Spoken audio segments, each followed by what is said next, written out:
Morning students. हम लोग second chapter के आज थर्ड वीडियो कर रहे हैं, जिसमें मैंने आप लोगों को फंडामेंटल राइट्स यानी कि मौलिक अधिकार के बारे में जानकारी दी थी।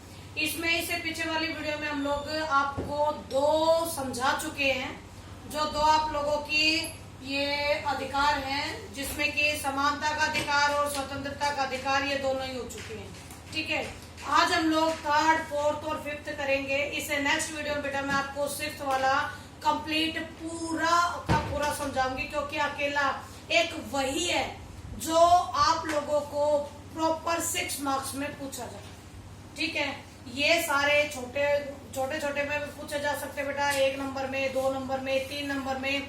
लेकिन जो संवैधानिक उपचारों का अधिकार जो लास्ट होगा, जो आप लोगों को नेक्स्ट वीडियो में मैं आप बताऊंगी, वो कम से कम 5 नंबर का पूछा जाता है, मोस्ट इम्पोर्टेंट कहलाता। ठीक है, इसमें देखिए बेटा शोषण के विरुद्ध अधिकार है। ये शोषण के विरुद्ध अधिकार हमारे आर्टिकल 23 और 24 में दे रखे हैं। 23 और 24 में शोषण का मीनिंग होता है किसी के साथ भी ये कुछ ऐसा बुरा व्यवहार करना जिसे वो व्यक्ति मानसिक और शारीरिक रूप से अफोर्ड ना कर सके। ठीक है, अगर वो प्रताड़ित हो रहा है, इसका मतलब हम उसका शोषण कर रहे हैं। ठीक है, अब इसमें शोषण के विरुद्ध अधिकार में आप लोगों को ये 2-3 चीजें समझानी जरूरी है। जैसे कि बेटा मानव व्यापार होता है, मानव शरीर का व्यापार होता है। ठीक है, एक जगह से दूसरी जगह पहुंचाए जाते हैं मानव पैसों के बदले में, इसको कहते हैं हम लोग मानव व्यापार।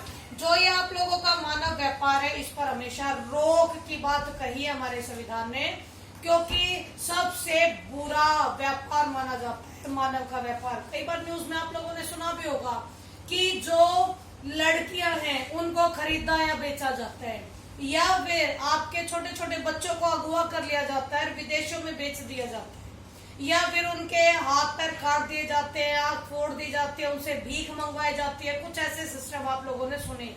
ये सब आप लोगों के मानव व्यापार में आते हैं, जो कि बिल्कुल गलत है। 100% हमारे संविधान ने इसको गलत माना है। ठीक है, इसके बाद बेटा बंधुआ मजदूरी है। बंधुआ शब्द है बंधुआ यानी के बंधनों में रखकर व्यक्ति से काम कराना। कि कई बार होता है बेटा, पहले था आजादी के टाइम पर भी ये भारत में था, खासकर आज तो नहीं है, लेकिन उस वक्त भी था बेटा। इसमें क्या होता है, इसमें होता है कि किसी भी व्यक्ति को, जैसे जमींदार लोग करवाया करते थे सबसे पहले, कि किसी गरीब किसान को दे दिया पैसा। ठीक है, गरीब किसान को पैसा दे दिया और ब्याज पे ब्याज लगाए जा रहा है, वो उतरा नहीं। ठीक है, आप लोगों ने वैसे भी काफी सुना है, काफी समझा है कि इस तरीके के हमारे यहाँ वाक्य होते ही रहे हैं। ठीक है, आप लोगों ने फिल्मों में भी काफी देखा होगा। इससे क्या है कि वो अपने परिवार के कुछ लोगों को जमींदार के पास छोड़ दिया करते थे कि भाई हमारा इतने कर्ज नहीं उतरता है, इतने आप इसको रखो, और वो बंदा वहीं पर रहता है। उसके साथ दयनीय स्थितियां बना दी जाती हैं, ना उसको ढंग से खाने को मिलता है, ना ढंग से ओढ़ने पहनने को मिलता है, लेकिन फिर भी वो वहां पर काम करता है एक बंधक के रूप में। उसे ना तो उसकी पगार दी जाती है। ठीक है, तो इसको कहते हैं बेटा बंधुआ मजदूरी। हालांकि इसके खिलाफ आया है हमारे संविधान ने प्रॉपर तरीके से, आपके अनुच्छेद 23 में दे रखा है इसको, तो कि बिल्कुल रोक लगा दी गई है, किसी भी तरीके से बंधुआ मजदूरी को मान्य नहीं माना जाएगा, इसको बंद करा चुकी है। ठीक है, अगर फिर भी इसके बावजूद भी अगर ये ऐसा कहीं केस मिल जाता है, तो इसके खिलाफ कानूनी कार्रवाई कराकर इसको समाप्त करने की जिम्मेदारी हम और आप सभी की बनती है। इसके बाद आपका बेटा तुम्हारा बेगार शब्द है। बेगार यानी बिना पगार, यानी कि बिना वेतन दिए काम कराना। व्यक्तियों से काम कराए जा रहे हैं, लेकिन उसके बदले में उसको पगार नहीं दी जा रही है, वेतन नहीं दिया जा रहा है। सबसे बड़ा एग्जांपल इसमें आप लोगों की बुक में भी दे रखा है। 1922 में एशियाई गेम्स हुए थे, उसके लिए जो पूरा का पूरा स्टेडियम तैयार करना था, उसमें काफी सारे मजदूर लगवाए गए थे। बेचारों ने रात दिन मिलकर काम किया था, लेकिन उनको फिर पगार सिर्फ नाम मात्र की मिली थी। तो वो आप लोगों के बेगार में ही आता है। लेकिन हमारा संविधान मानव व्यापार, बंधुआ दरोगा, मजदूरी और बेकार तीनों पर रोक लगाता है।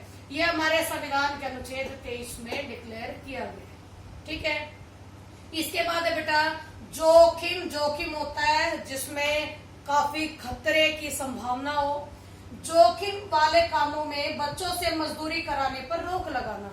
ठीक है, ये तो आप लोगों को भी पता है कि वैसे भी हमारी सरकार डिक्लेयर कर चुकी है कि 14 साल से नीचे का बच्चा किसी भी तरह के कामकाज में इंटरफेरेंस नहीं करेगा। वो किसी ढाबे पे नहीं मिलेगा, किसी कारखाने में नहीं मिलेगा, किसी खदान में नहीं मिलेगा।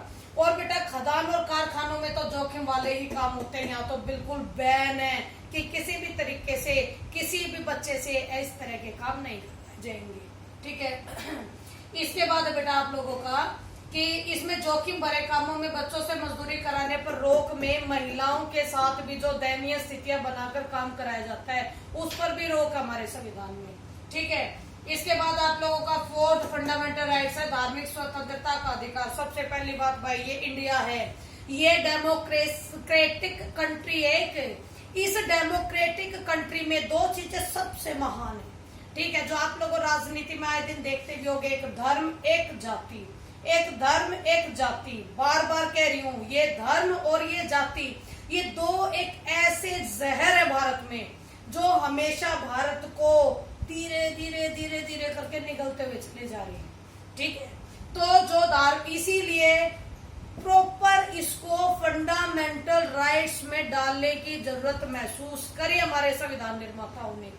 और संविधान धार्मिक स्वतंत्रता की बात कही जिसके बारे में हमारे यहाँ अनुच्छेद 25 और 28 यानी आर्टिकल 25 से लेकर 28 तक जितने भी आपके आर्टिकल बनते हैं सभी में आप लोगों को धार्मिक स्वतंत्रता दी गई है। अब इस धार्मिक स्वतंत्रता में है क्या वो देखिए। सबसे पहले आस्था और प्रार्थना की आजादी। आस्था यानी कोई भी व्यक्ति किसी भी धर्म को मान सकता है, किसी पर किसी तरह की प्रॉब्लम नहीं है। अगर किसी को अपना धर्म भी अगर परिवर्तित करना है तो उस पर भी कानूनी कार्रवाई नहीं हो सकती है, क्योंकि अगर वो अपनी मर्जी से कर रहा है तो कानूनी कार्रवाई नहीं होगी। हाँ, जबरदस्ती अगर करवाया जा रहा है तो कानूनी कार्रवाई जरूर होगी। ठीक है, अब इसके बाद बेटा आप लोगों का कि उसे किसी भी धर्म को मानने की आजादी है, किसी भी तरीके से प्रार्थना करने की आजादी है। धार्मिक मामलों का प्रबंधन जरूर है, जरूर करवा सकते हैं, विभिन्न संस्थान करा सकती है। अगर हम लोग किसी भी तरीके से धार्मिक कोई संस्थान में कोई आयोजन कर रहे हैं तो उसके लिए भी हमें कोई मना नहीं कर सकता है। ठीक है, हमारे संविधान ने इस मामले में हमें पूरी आजादी दे रखी है। इसके बाद बेटा किसी विशिष्ट धर्म अभिवृद्धि यानी किसी धर्म को बढ़ाने की स्वतंत्रता, किसी भी धर्म को बढ़ाने की स्वतंत्रता है हमारे संविधान के अकॉर्डिंग। विशिष्ट धर्म लिखा हुआ बेटा, विशिष्ट यानी पर्टिकुलर किसी एक धर्म को बढ़ाने की स्वतंत्रता दे रखी है। ठीक है, यानी अगर व्यक्ति चाहता भी है अपने हिसाब से काम करना, अगर व्यक्ति चाहता भी अपने धर्म का प्रचार प्रसार करना तो भाई उसको फुल आजादी है। हाँ, बशर्ते अगर वो अपने धर्म का प्रचार प्रसार कर रहा है तो किसी भी एंगल से किसी दूसरे धर्म को ये नहीं कहेगा मेरा धर्म अच्छा वो धर्म आपका बुरा, यानी किसी दूसरे धर्म के साथ तुलना या कंपैरिजन नहीं कर सकते। ठीक है, अपने धर्म के लिए करे कुछ भी फ्री है। कई बार तो सरकार भी सपोर्ट कर देती है, कई बार ये पैसा लेने की कोशिश करती है संस्थान तो सरकार देती है। ठीक है, लेकिन ऐसा कभी नहीं होता है कि वो संस्थान अपने धर्म के लिए किसी दूसरे धर्म की आलोचना करे। इसके बाद बेटा शिक्षा संस्थान व प्रचार की स्वतंत्रता, ये आप लोगों को भी बताई दिया है कि अगर सरकार चाहती है कि शिक्षा संस्थान स्थापित किए जाएं तो शिक्षा संस्थान स्थापित किए जाते हैं। धार्मिक शिक्षा संस्थानों का निर्माण करवाया जाता है। ठीक है, पूरी तरीके से प्रचार करने की आजादी है। और जो कई बार तो आपके धार्मिक संस्थान है पर्टिकुलर, उनसे टैक्स वसूली भी नहीं करवाई जाती है, सरकार उनसे कोई टैक्स नहीं लेती है। ठीक है, इसके बाद भाई तुम्हारे सांस्कृतिक और शैक्षिक अधिकार, ध्यान से सुनिए, सांस्कृतिक और शैक्षिक अधिकार यानी सांस्कृतिक और शैक्षिक अधिकार हमारे देश में किसको नहीं मिले? दो ऐसी कैटेगरियां हैं जो हमेशा ही पीछे रही है, एक एससी और एक एसटी, एक अनुसूचित जाति, एक अनुसूचित जनजाति। ठीक है, इन दोनों को प्रॉपर संस्कृति को बचाने का, अपनी संस्कृति का प्रचार प्रसार करने का, या फिर किसी भी तरीके से शिक्षा प्राप्त करने का। ठीक है, तो आपके अनुच्छेद 29 और 30 में इसको दे रखा है, जिसके अकॉर्डिंग बेटा आप लोगों को नीचे लिखा हुआ भी है कि अल्पसंख्यकों को भाषा व संस्कृति का संरक्षण प्राप्त है। अल्पसंख्यक कौन है? अल्पसंख्यक एससी है, अल्पसंख्यक एसटी है, अल्पसंख्यक किसी भी धर्म के लोग हैं, किसी भी धर्म के लोग हिंदू धर्म को छोड़ के, क्योंकि हमें भी पता, आपको भी पता है कि भारत में तकरीबन 90% हिंदू रहते हैं। इसके अलावा जितने भी धर्म है आपके सारे अल्पसंख्यकों में आते हैं। ठीक है, तो इन सारे अल्पसंख्यकों को अपनी भाषा और अपनी संस्कृति का संरक्षण करने का पूरा पूरा अधिकार है। इसके अलावा शैक्षिक संस्थाएं खोलने का भी अधिकार है।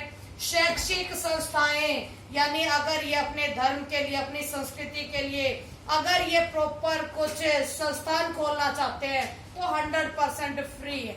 किसी भी एंगल से इनके ऊपर कोई भी नहीं लगा सकता बैन कि आप अपने धर्म के लिए अपनी शिक्षा संस्थान खोलने के काबिल नहीं हो। भाई पूरी तरीके से काबिल हो, बस बात वही आ जाती है। मैंने पिछली वीडियो में बताया कि हमारा समाज यहाँ है और ये यहाँ है, अगर हमें यहाँ से इनको यहाँ लेके आना है तो भाई हमें इनको थोड़ा बहुत रिजर्वेशन के माध्यम से आगे बढ़ाना है। ठीक है, आई थिंक बेटा बहुत अच्छे से समझ में आया होगा, और बाई चांस समझ में नहीं आया है तो बेटा कमेंट करके मुझे बताओ। जो समझ में नहीं आया है मैं आप लोगों को हर चीज बहुत अच्छे से समझाने की कोशिश पूरी करूंगी। Thank you very much.